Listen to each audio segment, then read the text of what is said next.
Euhon truly is a child of the universe.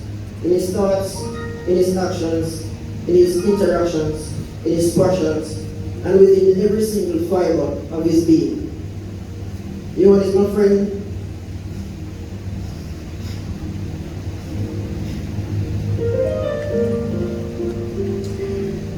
Euhon is my friend. He's my brother. He's my family.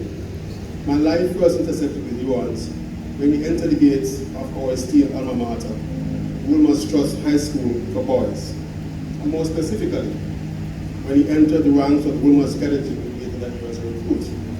But the church had a football team that trained in Roehampton by the field, and I lived on Whitehall Avenue, so we crossed over the gully to come over. I think my first interaction to play for the team, and so I was the only one who left from my community.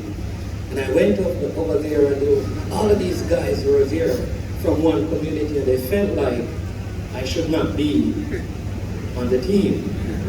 And you know, I was ready to take them all on because it didn't matter to me because nobody would stop me. But Sasha, it was almost a big fight because I felt like I need to go back across the gully and bring my friends over to let them know that Roehampton belongs to us and not to them. So in honor and in tribute to Euhon, we have created a Facebook page.